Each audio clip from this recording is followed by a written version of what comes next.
New details coming out today of that daring Navy SEAL raid that killed Osama bin Laden in Pakistan. There are also new questions tonight over Pakistan's role in all of this. Members of Congress want to know what, if anything, Pakistan knew about bin Laden's whereabouts for the past few years.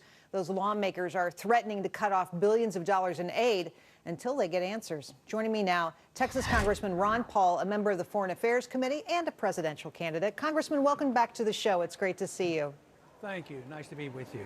All right, so I want to start with this, what went on, the killing of Osama bin Laden. Both sides of the aisle are saying, hey, this was a great thing. The president did the right thing. Here's what Steny Hoyer had to say.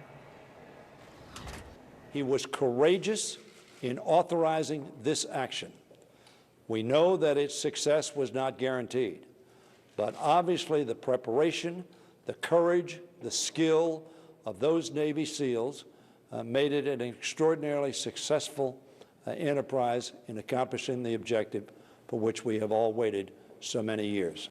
So Hoyer is just one of the folks out there saying this was a great job, well done by the president. You haven't said anything yet. What's your read on this? Well, I think I'm like all other Americans. I'm glad he's gone. Unfortunately, it doesn't solve any of our problems. I think it raises more questions, especially the circumstances. But the big question is why did it take 10 years to get one guy? And why did it cost us 5,000 Americans and 40,000 bad casualties and $2 trillion to get one guy out of the way? I think it's good that he's gone, and he was a participant. He was delighted with 9/11. So if we went over there to get him, I guess it's time to come home, as far as I'm concerned. Congressman, why do you think it creates more problems than it solves? Well, you don't know what the reaction will be, overseas. I mean, this might stir up more hatred. Not that we should have changed our mind about it, but that's one of the ramifications. But it stirs up questions about exactly how it was done, and maybe we will get all the answers. Exactly why and when. I was wondering, when I first heard it, that the news was that it was done like on Sunday afternoon by Sunday evening. The first claim was that they had DNA proof of who it was that they killed. I thought, well, you don't get DNA evidence quite so quickly. So I think there was too many questions. There'll probably be somebody coming up with a conspiracy theory. But overall, I think most Americans have been very delighted and hope we can go forward and improve on our foreign policy. And now that this is settled and the people responsible for 9/11 we've captured or killed, I think that there's no justification for nation building. See, this is what bothered me the most was the Al-Qaeda 9/11 was the excuse to go into Iraq, and they weren't even there.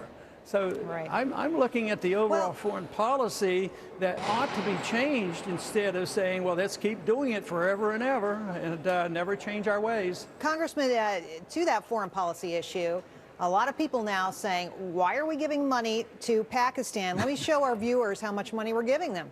Between 2002 and 2010, we gave them $18.6 billion. The estimate for 2011, $3 billion. For 2012, another $3 billion. It goes on. And let's keep in mind here that Osama bin Laden was 40 miles from the capital of the country. Are we getting our money's worth from the Pakistanis? Absolutely not. We didn't get our $50 billion or $70 billion worth given it to the Egyptians either. And if you check my record, I've been complaining about money going to Pakistan for a long, long time. And now they're saying, well, we're going to ask them to prove that they didn't know that bin Laden was in their country. Or we'll take their money away from them. Well, we shouldn't have ever given it to them. This is why the whole principle of foreign aid is wrong. As long as they do what we tell them, then we give them money. If they don't do what we tell them, we bomb them.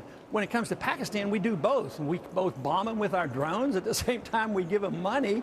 And at the same time, they're protecting our biggest enemy, bin Laden. So it's a bad foreign policy. It's deeply flawed, and I'd hate to see it perpetuated. I'm glad they're asking questions like this because I would certainly vote to take away the funding, but I would vote sooner, and that is I wouldn't have given it to them in the first place. Well, obviously, Ted Poe introducing legislation that would take that money away, and I assume you would vote in favor of that legislation, correct? Yeah, I would, but it's almost endorses the conditions that if you do what we tell you, we won't take it away from you. And of course, my principle is I wouldn't give it to him in the first place. But I can't always get my way. So I think what Ted Poe is doing is a proper thing to do, and I at least could support that. Well, you know, the president is benefiting from all of this. His poll numbers are up. Washington Post published a poll that showed an approval rating of 56% for the president. What do you make of that? I mean, is the president the person to congratulate on this? Is there anybody else? Well, you know, there's a little bit of luck in all this, and you know, people's attitudes change rather quickly. I remember where senior President Bush's ratings were right after the Persian Gulf War, and they were sky high, and then he lost the election. So the American people, you know, shift their views rather quickly. I think he's benefiting by it and may well in the future, but I think economics will dominate the campaign next year. I think inflation is not going to go away, and this will, you know, even the markets settle down. Yesterday the markets were sort of excited. The excitement didn't last that long. So I don't think there's any guarantee that this will guarantee that he'll have smooth sailing next year at all. Economic policy will be the big issue. Well, that same poll doesn't show any improvement for the president when it comes to the handling of the economy, which brings up Tim Geithner, who's been pressuring Congress to get their act together when it comes to the budget. He's worried about the debt ceiling, and he sent a letter saying in pretty emphatic wording that we need to make sure that we act before the May 16th deadline. Do you think it's as important to hit that deadline? Not as much as he does. As a matter of fact, he's backing away from that. He thinks he can fudge the figures all the way until August now. But no, we're out of control, whether it's the military budget or the entitlement system. There's not going to be any serious cut on this. And as long as we have the Fed there to print the money, they're going to argue the case. Just keep increasing it. We can handle it, but just, you know, don't stop the party. And that's what's going on, is a party for everybody, and we don't cut back. But what it leads to is the devaluation of the dollar and, of course, higher prices. So that's why we should put a stop to it. That's why I certainly wouldn't support raising the debt limit. Well, Congressman Paul, Federal Reserve, a conversation for another day. Please come back. We'd love to have you. Appreciate your time. Thank you very much.